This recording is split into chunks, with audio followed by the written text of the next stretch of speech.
नैमिषारण्य के पवित्र क्षेत्र में श्री सूत जी महाराज शौनक इत्यादि ऋषियों को सुना रहे हैं। वही पावन पवित्र कथा शेषावतारी लक्ष्मण मां सीता को सुना रहे हैं। और वही कथा पक्षियों के राजा काकभूषण जी महाराज गरुड़ को सुना रहे हैं। देखो, जिस समय गरुड़ जी को अहंकार हुआ और अहंकार बस अपनी काया पर प्रसन्न होकर उन्होंने काकभूषण जी से एक प्रश्न कर दिया है। प्रश्न किया ये कि तुम भगवान की चर्चा तो कहते हो, लेकिन तुम काले क्यों हो? और काले हो वो भी कोई बात नहीं है, लेकिन तुम कौन हो? ये अहंकार गरुड़ जी का जब काकभूषण जी महाराज ने सुना तो काकभूषण जी महाराज समझा करके कहने लगे, गरुड़ जी, सबसे बड़ा दुनिया में सुंदर सौभाग्यशाली कौन है? तो गरुड़ जी को जवाब नहीं आया। कहीं राजाओं को बताने लगे तो कहीं रानियों को बताने लगे, कहीं निर्धनों को बताने लगे तो कहीं धनवानों को बताने लगे। काकभूषण जी महाराज कहने लगे, गरुड़ जी मैं तुम्हें बताता हूं, ध्यान रखना लोगों, क्या बताया है काकभूषण जी महाराज ने? कौन सबसे सुंदर है और कौन सौभाग्यशाली है?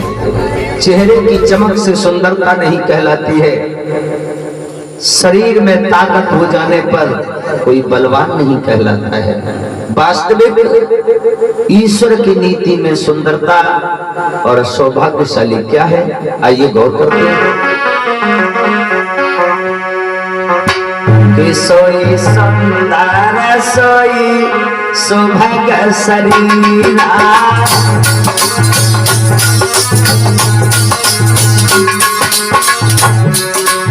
वही सुंदर है और वही सौभाग्यशाली शरीर है। कौन सा? सोई सुंदर सोई सौभाग्य शरीरा, जो चल छोड़े भजे रघुवीरा। सीता राम जी की जय हो, राजा राम जी की जय हो। सीता राम हरे राम हरे।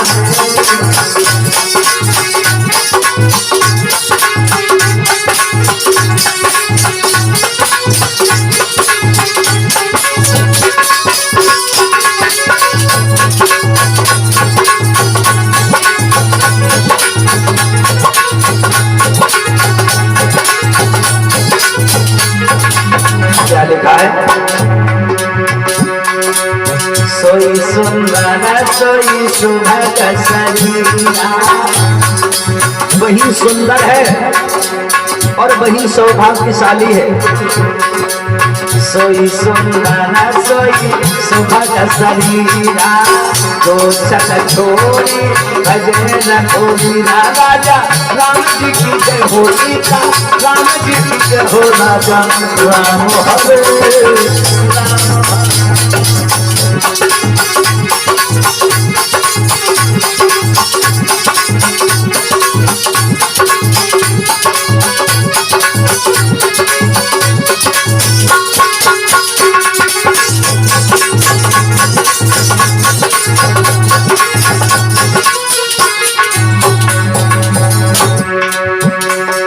जो भगवान का भजन करता है और भगवान को मानता है वही सौभाग्यशाली है और वही सुंदर है।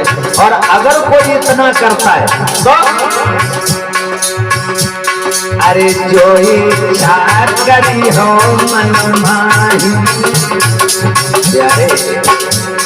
अरे जो इच्छा करी हो मन माही।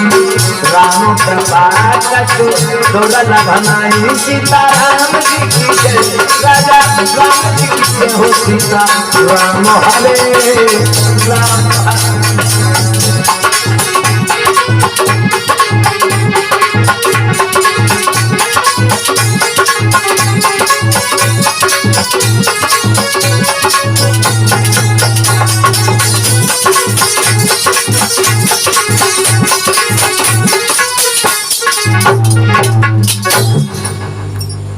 भगवान की कृपा से दुनिया में ऐसा कोई काम नहीं है अगर प्रभु की कृपा हो तो वो कार्य रुक जाए।